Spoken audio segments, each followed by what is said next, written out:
Hello everyone, खुशबूस food world में आपका स्वागत है। तो आज हम बनाने वाले हैं बालूशाही।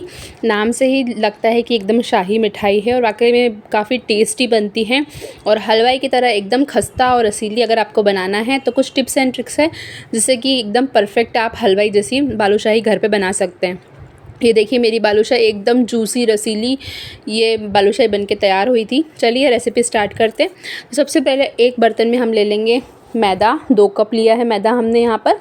आप चाहे तो आटा आधा मैदा भी ले सकते हैं, बट मैदे की ज़्यादा अच्छी बनती है।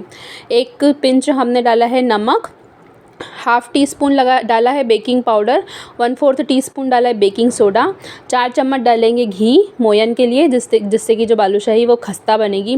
तेल का यूज़ भी कर सकते हैं, बट घी का स्वाद जो है वो ज़्यादा अच्छा आता है, ज़्यादा टेस्टी बनती है, इसलिए हमने घी का ही यूज़ किया है। अब इसको अच्छे से मिक्स कर लेते हैं जब तक कि इसमें अच्छे से बाइंडिंग ना आ जाए तब तक। तो इस तरह से अगर मुट्ठी बनने लगे यानी कि आपने जो मोयन डाला है वो परफेक्ट है, तो इस तरह से हमारी मुट्ठी बनने लग गई अच्छे से। तो ये रेडी है। अब यहाँ पे डालेंगे हम 2 चम्मच दही। इससे जो आपकी बालूशाही है ना वो अच्छी फूलेगी और बेकिंग सोडा और बेकिंग पाउडर के साथ में रिएक्ट होगा तो काफ़ी अच्छी फूली आपकी बालूशाही जो है वो बन के तैयार होगी। अब यहाँ पे थोड़ा थोड़ा पानी डाल के हमको एक आटा तैयार करना है और आटे को बिल्कुल भी गूँथना नहीं है, बस इकट्ठा करना है। ये देखिए इस तरह से बस इकट्ठा करना है, गोल गोल करते जाइए, वो अपने आप ही इकट्ठा होता जाएगा। थोड़ा थोड़ा पानी डालना है और आटा जो है वो मीडियम सॉफ्ट लगाना है, एकदम टाइट नहीं लगाना है, नहीं तो जो बालूशाही है ना वो फट जाएगी। तो आटा जो है मीडियम सॉफ्ट लगाना है हमको। तो इस तरह से देखिए थोड़ा थोड़ा पानी डाल के इस तरह से आप गोल गोल करते जाइए और इसको बांधते जाइए। मसलना बिल्कुल भी नहीं है, गूँथना बिल्कुल भी नहीं है, बस इस तरह से हमको इकट्ठा करना है आटे को। तो ये देखिए ये आटे को हमने पूरा इकट्ठा कर लिया है। इसको ढक के रख देंगे 15-20 मिनट के लिए रेस्ट पे। अब बना लेते चाशनी। तो 2 कप हमने शक्कर ली है, 1 कप पानी लिया है। इसको हमको चाशनी जो है वो एक तार की या बनाने की ज़रूरत नहीं है, सिर्फ चिपचिपा होना चाहिए चाशनी को, उतना ही हमको पकाना है। तो यहाँ पर हम फ्लेवर के लिए डाल देंगे थोड़ा सा इलायची पाउडर और कुछ इलायची मैंने साबुत भी डाली है। तो ये थोड़ा सा इलायची पाउडर डाल दिया, थोड़ी सी साबुत इलायची डाल दी है और इसके बाद में हमने फूड कलर का यूज़ किया है। आपके पास केसर हो तो आप केसर भी डाल सकते हैं, बट हलवाई जो है वो फूड कलर का ही यूज़ करते हैं। अब यहाँ पे चीनी अच्छे से मेल्ट हो जाएगी तब तक हमको पकाना है। चीनी मेल्ट हो जाएगी उसके बाद में आपको 1 से 2 मिनट तक बॉईल होने देना है। उसके बाद में आप फ्लेम को ऑफ़ कर देंगे। चाशनी जो है वो रेडी हो जाएगी। हल्का सा चिपचिपापन आना चाहिए बस चाशनी में। अब देखिए यहाँ पर हमने जो आटा था वो अच्छे से सेट हो चुका है। अब आटे को एक ले लेंगे परात में। अब इस तरह से हमको आटे को फैलाना है। यहाँ पे बेलन वगैरह किसी का भी यूज़ करने की ज़रूरत नहीं है। इस तरह से हाथों से हम आटा फैलाएंगे, फिर बीच में से इसको कट करेंगे, देन इसको फोल्ड कर देंगे। हमको अब बनानी है बालूशाही की लेयर, जो बालूशाही में लेयर होती है ना उस टाइप की लेयर बनानी है। तो देखिए इस तरह से हमने 4 भाग में कट कर लिया है। अब चारों भागों को एक के ऊपर एक रख के हम वापस से इसको फैलाएंगे। अब हाथों की हेल्प से ही हमको फैलाना है और इसको अच्छे से फैला के फिर वापस से हम वही प्रोसेस को है जो है वो रिपीट करेंगे। इस तरह से जो बालूशाही में लेयर आती है ना वो बनेगी। तो ये देखिए इस तरह से हम फैला देंगे हाथों से और उसके बाद में वापस इसमें कट करेंगे, 4 भाग में वापस डिवाइड करेंगे।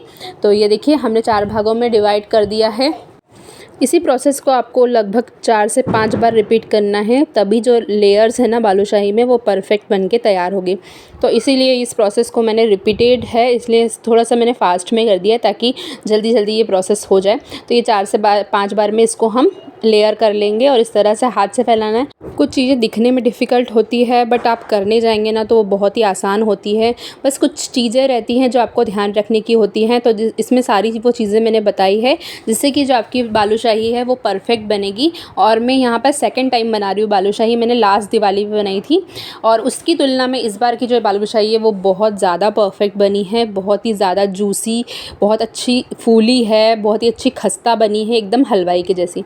अब यहाँ पर हमने देखिए इसको 2 पार्ट में डिवाइड कर दिया और लेयर आप देख सकते हैं बहुत ही बढ़िया आया है। इवन हम पार्ट्स में डिवाइड कर लेंगे ताकि जो बालूशाही है वो सेम साइज़ की बन पाए।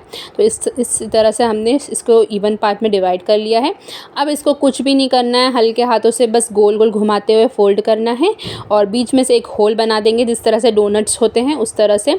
तो ये देखिए अगर क्रैक्स अगर दिखते हैं तो इस तरह से पिंच करके वो भी आप बराबर कर सकते हैं, कोई दिक्कत नहीं है। तो ये देखिए अच्छे से ये हो गया है। अब इसको हल्के हाथों से रोल करेंगे, यानी गोल गोल घुमाएंगे और बीच में से एक होल कर देंगे। तो देखिए बहुत आसान है, दिखने में थोड़ी टफ़ है, बाकी बहुत आसान है और बहुत ही शाही मिठाई है ये। पहले के ज़माने में मिठाइयों में, तो शादी वगैरह होती थी तो मिठाई में यही बनाया जाता था। अब आजकल तो काफ़ी वैरायटी हो गई है मिठाइयों में, बट पहले के समय में यही सबसे ज़्यादा बनाई जाने वाली मिठाई थी, इसीलिए। और राजा महाराजाओं के यहाँ पे तो स्पेशली यही बनता था, इसलिए ये बालूशाही है, यानी कि शाही मिठाई है। तो ये देखिए इस तरह से हमने जो बालूशाही है वो बना के तैयार कर है। और इसको आप देसी डोनट्स भी बोल सकते हैं। हमारे जो देसी में डोनट्स बनते हैं वो भी ये मतलब कहने को कह सकते हैं। तो यहाँ पर अब इसको फ्राई करने की बारी है। तो एक और टिप्स है कि जो बालूशाही को जब फ्राई करने के लिए डालते हैं, जब तेल का टेम्परेचर एकदम कम होना चाहिए, यानी कि आप जैसे तेल डालेंगे 1 मिनट के बाद में आपको जो बालूशाही है वो डाल देना है। जैसे जैसे टेम्परेचर बढ़ता जाएगा तेल का, वैसे वैसे ये पकती जाएगी। क्योंकि क्या होगा ना कि अगर आप हाई फ्लेम पे अगर इसको फ्राई करेंगे तो अंदर से तो कच्ची रह ही जाएगी और बाहर से भी नहीं पक पाएगी अच्छे से। तो इसलिए जब ऑयल आप कढ़ाई में डालेंगे उसी वक्त आप बालूशाही को डाल दीजिए। जैसे जैसे तेल का टेम्परेचर बढ़ता जाएगा वो अपने आप ही पकती जाएगी, अंदर तक अच्छे से पक जाएगी। तो बस मेन चीज़ यही है, आपको टेम्परेचर का ध्यान रखना है और लो फ्लेम पे ही इसको पकानी है, तभी आप एक परफेक्ट बालूशाही बना सकते हैं। तो देखिए कितना बढ़िया गोल्डन कलर आ चुका है इस पर। तो अब यहाँ पर हमने चाशनी भी हमारी नॉर्मल टेम्परेचर पे आ गई थी, तो यहाँ पे हम सीधे तेल से निकाल के यहाँ पे बालूशाही को चाशनी में डाल देंगे और चाशनी में डाल के रख देंगे आधे घंटे के लिए। ये काफ़ी अच्छे से चाशनी को एब्जॉर्ब कर लेगी। तो बस ये फटाफट से हमारी जो बालूशाही है बन के रेडी हो गई है। कुछ भी कठिन नहीं है इसमें, सब कुछ आसान है। अगर आप ध्यान से सुनते हैं, ध्यान से समझते हैं तो सारी चीज़ें बहुत ही आसान हैं। तो ये देखिए इस तरह से आप एकदम परफेक्ट बालूशाही घर पे बना सकते हैं। तो रेसिपी कैसी लगी कमेंट्स में ज़रूर बताना। और अभी दिवाली में 2 दिन बचे हैं तो आप लोग भी ट्राई कर लेना, बहुत बढ़िया लगती है खाने में। पहले तो मुझे पसंद नहीं थी, लेकिन जब से मैंने खाई थी ना देसी घी में बनी हुई तो मुझे बहुत पसंद आने लगी। तो चलिए मिलते हैं नेक्स्ट वीडियो में, तब तक के लिए बाय बाय।